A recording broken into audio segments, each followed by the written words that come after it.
future educators and assessment designers, we are tasked to create authentic performance-based assessment that truly measure higher order thinking skills. Today, I will present our design for grade 10 oral language that is focusing on persuasive campaign speech. So my chosen competency is English 10 oral language 4C-3.8. So our objective, demonstrate the appropriate stage, stance, and behavior when persuading others in a campaign speech.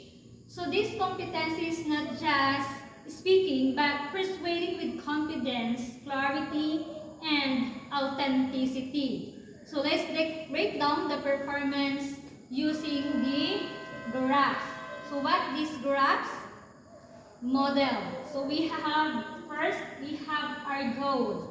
Our goal is to deliver a persuasive speech on a real issue. So what is real issue? It's the issue affecting your communities, such as environmental stability or mental awareness. So your role is as a youth advocate.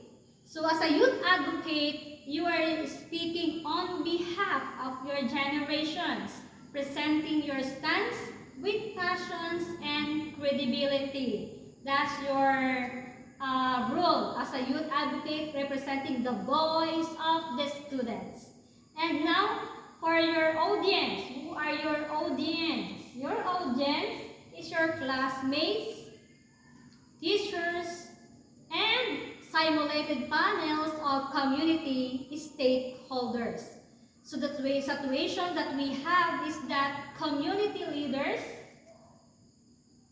invite youth voices. So that's the situation. The community leaders have asked young people to share their perspective on pressing issues, and you have been invited to present your speech. And for that situation, the product should be a written outline. You will have a written outline plus 5 to 7 minutes speech. That is what we will do. It will be delivered live or recorded. That's the product of the situation that you have. So for the standards,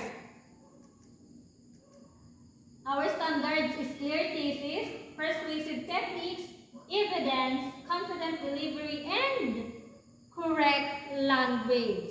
So the standards for success are clear.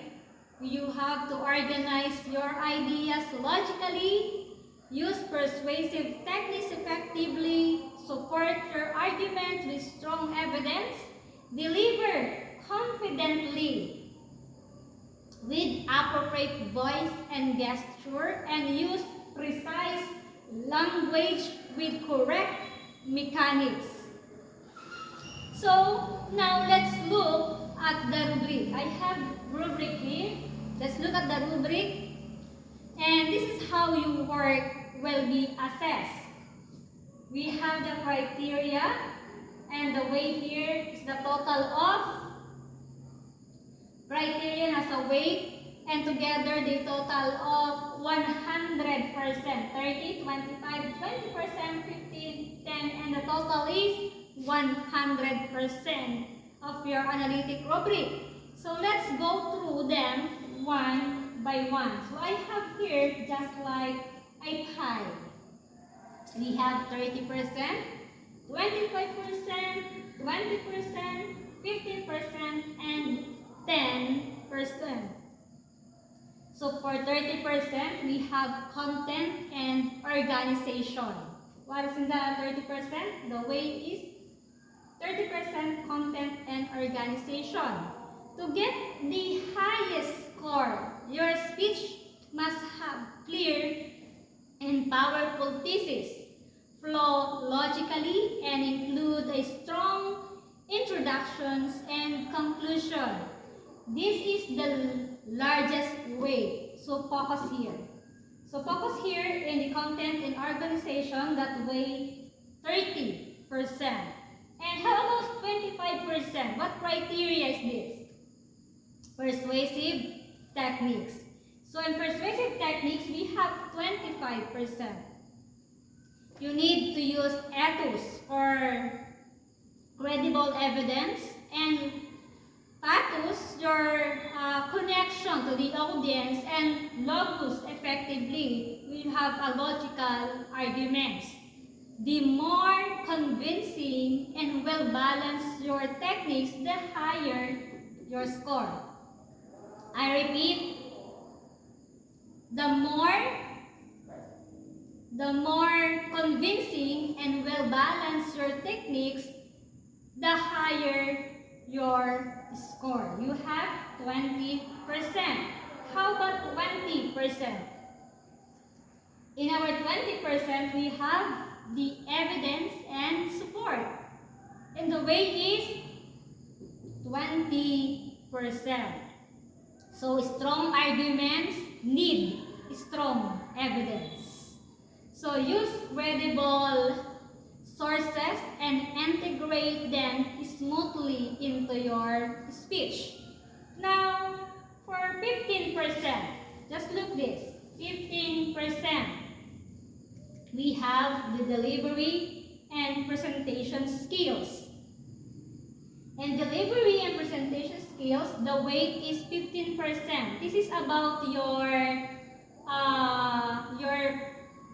how to present. How you present, speak confidently, use gesture naturally, and maintain eye contact to engage your audience. I repeat, this is how you present. Speak confidently, gestures naturally, maintain your eye contact, and engage your audience. And that is delivery and presentation with a weight of 15%. For 10%, we have language use and mechanics. That is very important. So your language should be precise, appropriate for your audience, and free from errors. So even in a small mistakes can affect clarity, so proceed carefully. Again, your language should be precise and accurate for your audience. So because language use and mechanics, the weight is 10%. So if you notice that the highest weight are given to content organization and persuasive techniques. So this means that you should prioritize building a strong thesis, organizing your ideas clearly, and persuading effectively. So each criterion, 30% criterion, content, organization, persuasive techniques, evidence support, delivery and presentation, language and mechanics, each criterion has 4 performance levels. It is exemplary, proficient, developing, and beginning.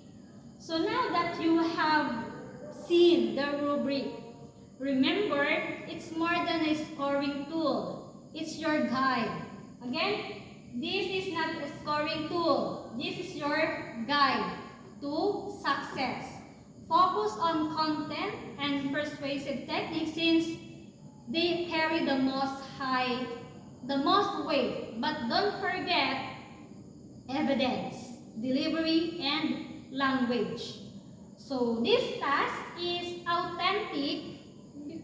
It's aligned with our learning outcomes and designed to help you think critically and communicate effectively. So it's not just about grades. Again, it's not about grades. It's about using your voice to inspire change. Your voice has the power to inspire change. I look forward to hearing your your speeches, everyone. Thank you and God bless.